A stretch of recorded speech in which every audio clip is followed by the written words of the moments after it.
toda a Escritura é inspirada por Deus e é útil para o ensino, para a repreensão, para a correção, para a educação na justiça, a fim de que o homem de Deus ele seja perfeito e perfeitamente habilitado para toda boa obra.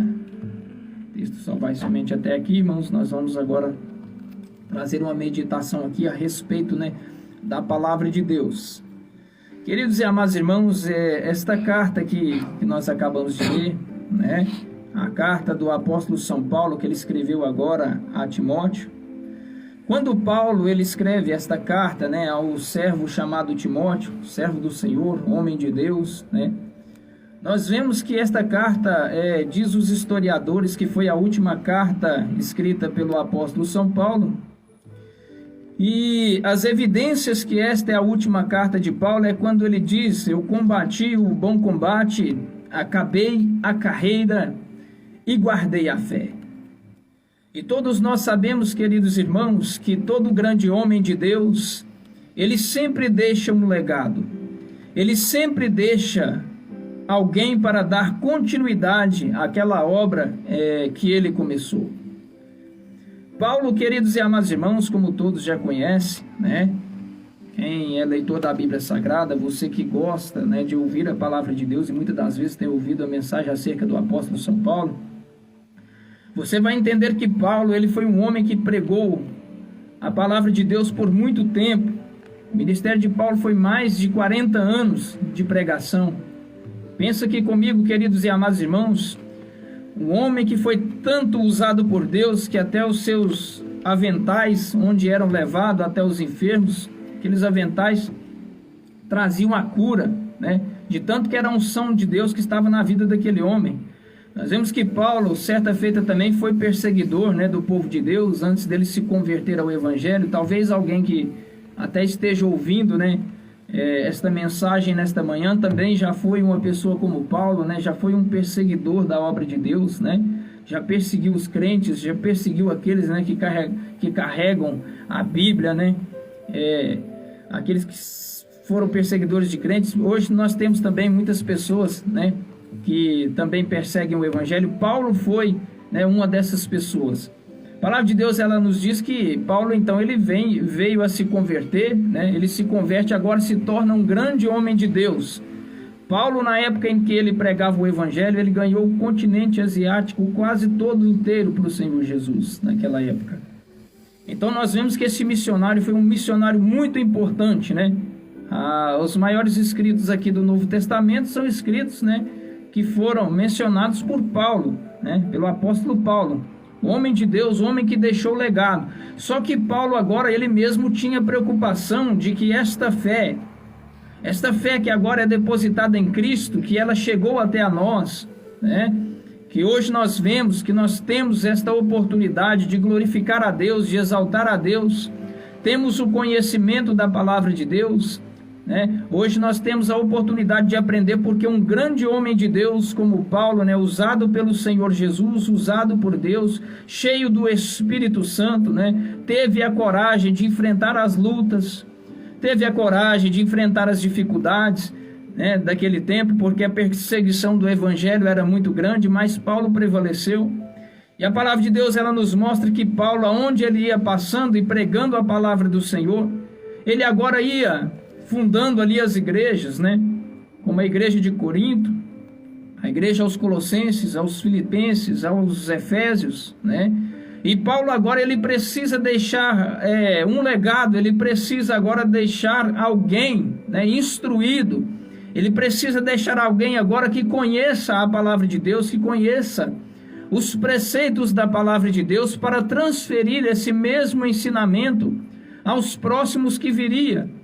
E Paulo, então, a Bíblia Sagrada vai nos dizer que ele então transfere agora esta capacidade, esse mesmo ensino, a esse moço que se chamava Timóteo.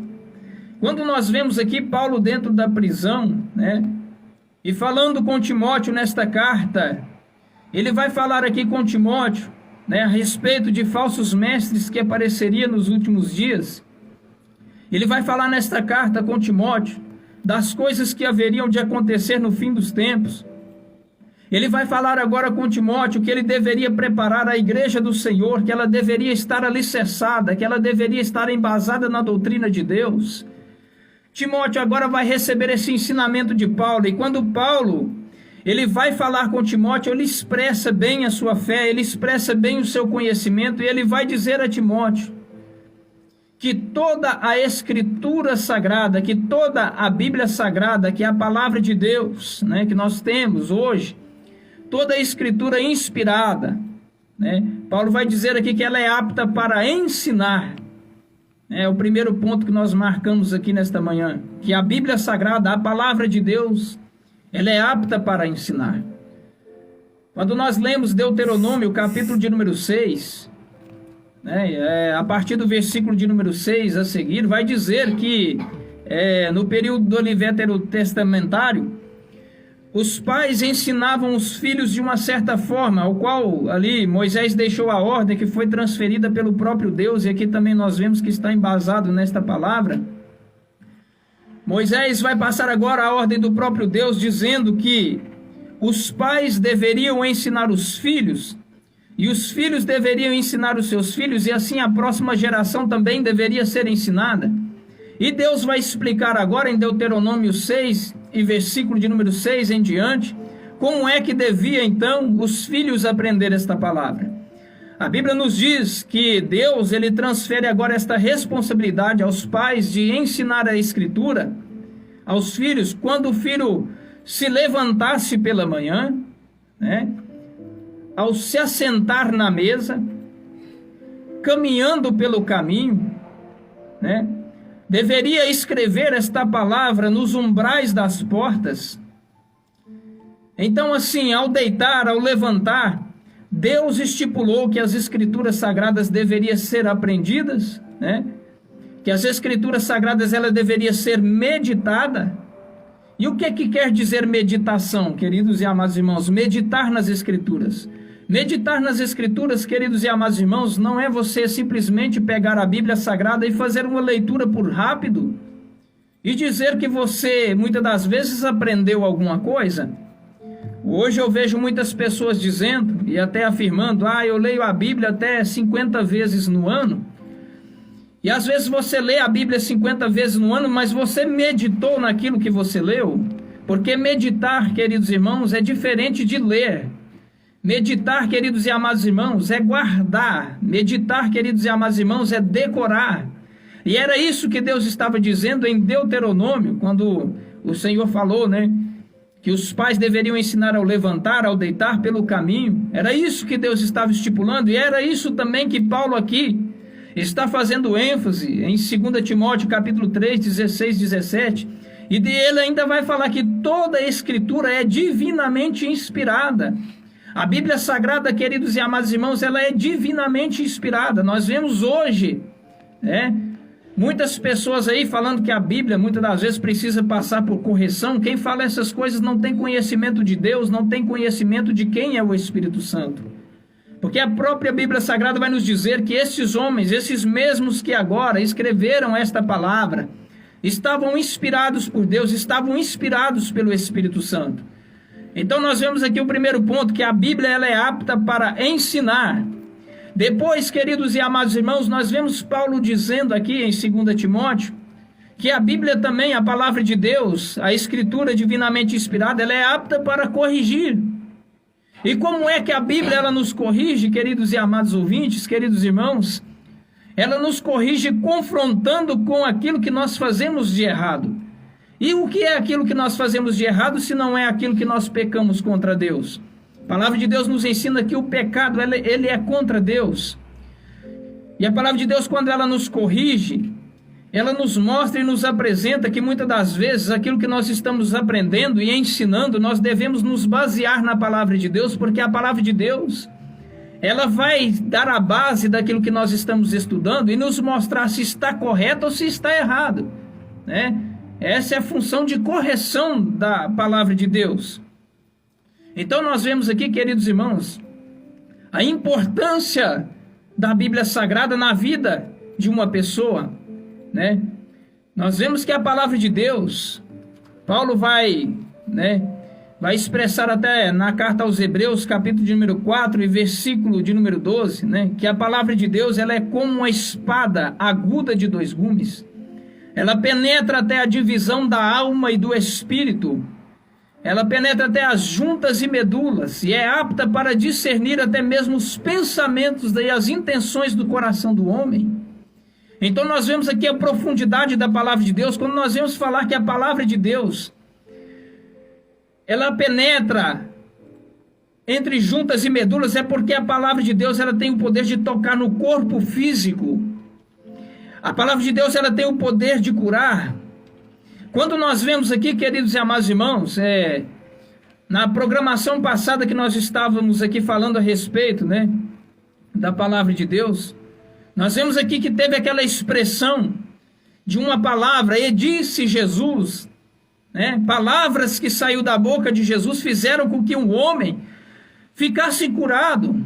Ou seja, esse é o poder da palavra de Deus. Quando Deus expressa a sua palavra, quando Deus expressou a sua palavra também lá no livro de Gênesis, e disse Deus, e quando disse Deus, algo de diferente aconteceu, e disse Deus, haja luz, e houve o quê? Houve luz. O mundo foi criado pela palavra de Deus, E nós vemos aqui também a menção de Paulo, quando Paulo vai fazer esta menção da palavra de Deus, que ela é apta para ensinar, ela é apta para corrigir, ela é apta para redarguir, ela é apta também, queridos e amados irmãos, para instruir o homem na perfeita justiça de Deus. Nós vemos aí muitas pessoas falando que para ser uma pessoa boa não precisa estar na igreja. Para ser uma pessoa boa, para ajudar o próximo, não precisa estar na igreja. Para receber a salvação de Deus, muitos dizem que não precisa ser um evangélico convertido, ou muitos até dizem que não precisa estudar a Bíblia Sagrada para ser salvo.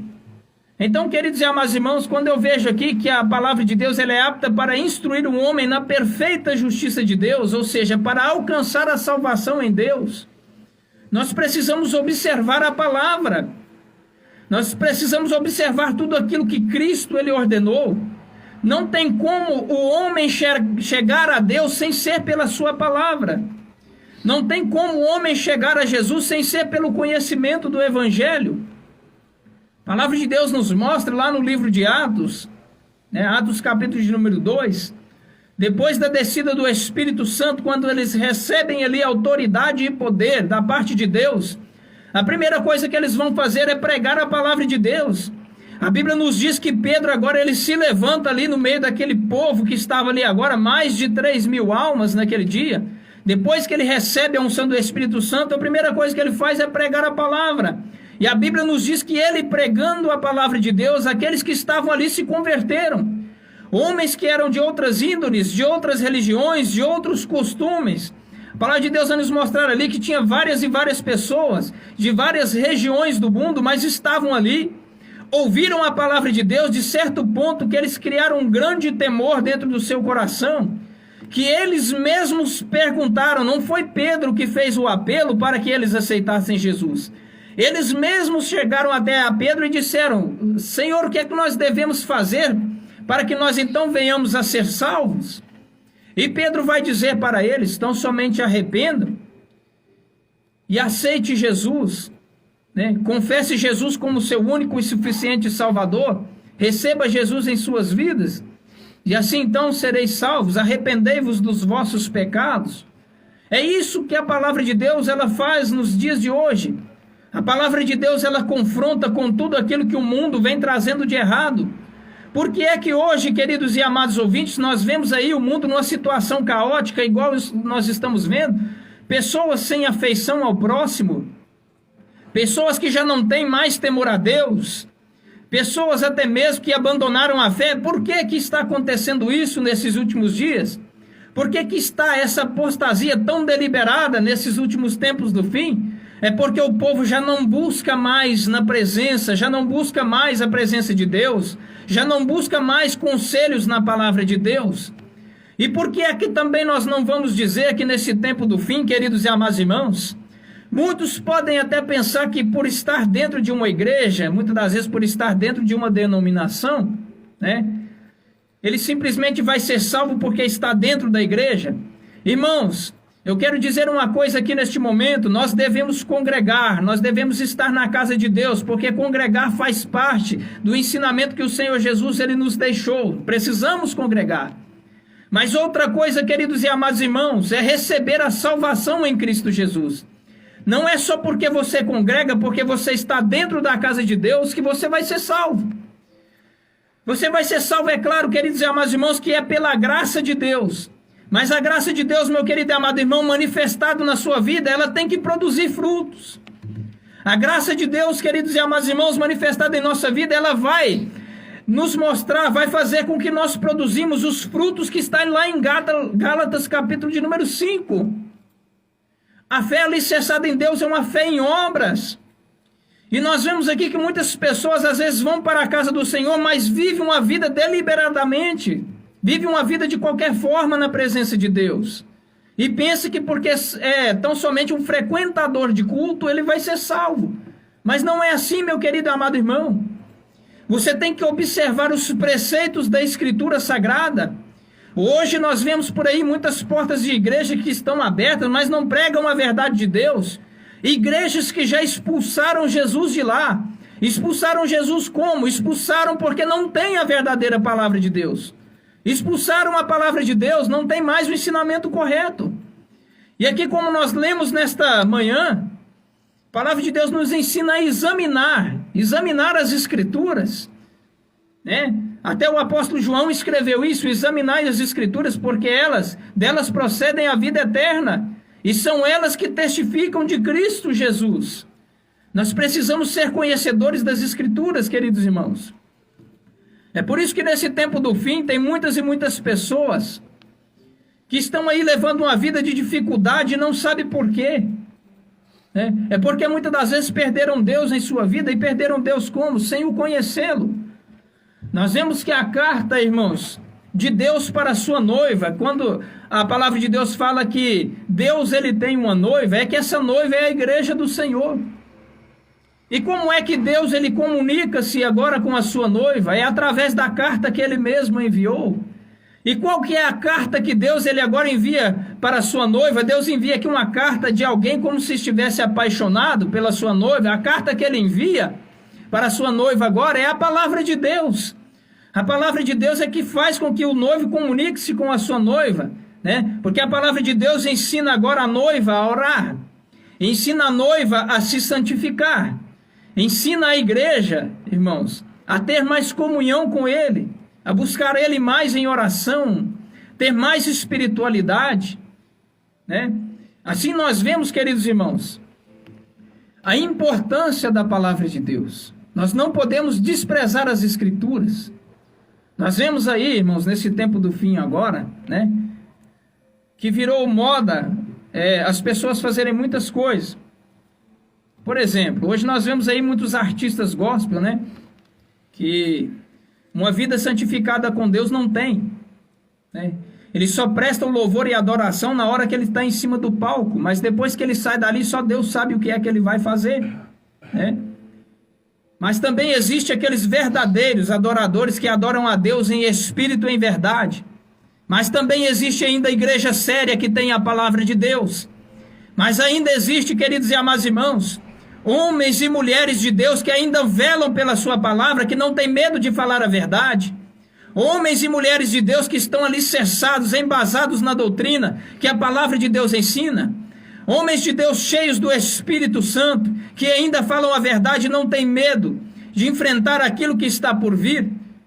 Homens cheios do Espírito Santo de Deus, assim também como foi, né, Paulo, como foi Pedro, homens que têm coragem de falar a verdade a tempo e fora de tempo. Nós ainda temos igrejas assim. Nós ainda temos igrejas que têm compromisso com Deus, nós ainda temos, né? São poucas as igrejas, são poucos, né, que têm esse compromisso, mas ainda existe. E Paulo aqui vai exortar a Timóteo que ele deveria permanecer na palavra de Deus. É isso que está escrito na carta, no texto que nós lemos aqui, na carta de Paulo a Timóteo. É isso que está escrito. Paulo exorta Timóteo a permanecer naquilo que ele aprendeu. E ele ainda fala que ele conhece, que Timóteo conhece as Escrituras desde a sua meninice. Ou seja, ele conhece as Escrituras desde quando ele ainda era criança. E aprendendo nessas Escrituras, Timóteo era zeloso. E Paulo vai dizer para ele: Timóteo, permanece, meu filho, observando as Escrituras. E eu te digo também, meu querido e amado ouvinte, o segredo de receber a vitória da parte de Deus é você observar as Escrituras, porque vai ser elas que vão te conduzir à vida eterna. As Escrituras, queridos e amados irmãos, são elas que testificam de Cristo. Aqui na Bíblia Sagrada, queridos e amados irmãos, está escrito tudo aquilo que Cristo ensinou. Tudo aquilo que Cristo ele nos diz que nós temos que fazer para herdar a salvação. Aleluias. Por isso que o próprio Jesus ele disse: entrai pela porta estreita, porque larga é a porta que conduz à perdição. Então nós vemos aqui dois caminhos. O caminho estreito é o caminho das Escrituras Sagradas. Agora o caminho largo, queridos e amados irmãos, é aquele caminho que as pessoas andam de qualquer jeito, andam de qualquer forma. A paz do Senhor, irmão Giovanni. Deus esteja abençoando. Então, queridos irmãos, esta é a palavra que Deus ele tem deixado aos nossos corações nesta manhã. Que nós venhamos permanecer nessa Escritura Sagrada, observar a palavra de Deus, porque ela é apta para ensinar, ela é apta para corrigir, ela é apta para redarguir, e ela é apta para instruir o homem na perfeita justiça de Deus e na vontade de Deus. Amém? Que Deus abençoe os irmãos. Nós vamos estar aqui encerrando esta programação. Quero estar aqui fazendo uma oração e logo após estar encerrado em nome de Jesus. Jesus querido, nós te agradecemos, meu Deus, por tudo quanto o Senhor já tem nos falado nesta manhã, pela tua bênção, meu Deus, derramada sobre a vida de cada um dos ouvintes. Meu Pai, eu quero estar pedindo ao Senhor, meu Pai, que o Senhor visite nesse momento, meu Pai, aqueles que estão enfermos, aqueles, meu Deus, que passam por este momento, meu Deus, por uma depressão, que passam, meu Deus, por crise, meu Deus, na família, aqueles, meu Deus, que têm filhos, meu Pai, que estão nas drogas, que o Senhor possa, meu Deus, estar trazendo libertação, aquele, meu Deus, que almeja uma bênção do Senhor nesta manhã, que o Senhor venha estar entrando com providência, com a tua graça e com a tua misericórdia. Pai, eu peço ao Senhor também, meu Deus, por cada um daqueles que estão lá agora no presídio, Senhor Deus, que estão ao alcance desta palavra neste momento, que o Senhor esteja abençoando, meu Pai. Quero orar também, Senhor Deus, nesse momento, quero pedir ao Senhor, meu Pai, pela irmã Terezinha, Senhor Deus, uma senhora, Jesus querido, que está ali na casa do idoso, Senhor Deus, e pediu oração, meu Pai, que pediu que o Senhor intervisse, meu Deus, pela vida dela, Senhor. Assim nós te pedimos, meu Pai, que o Senhor venha estar intercedendo por nós, meu Deus, e eu te peço, Senhor, em nome de Jesus. Amém, amém, amém. E está encerrado, irmãos, que Deus abençoe a todos, em nome de Jesus. Irmãos, a paz do Senhor, nós vamos estar aqui na próxima segunda-feira, mas amanhã vai estar aqui o presbítero, irmão Alexandre Camassuti, ou então a irmã Patrícia Luciana. Que os irmãos possam estar acompanhando amanhã também, porque vai ser bênção. Amém? Deus abençoe os irmãos em nome de Jesus.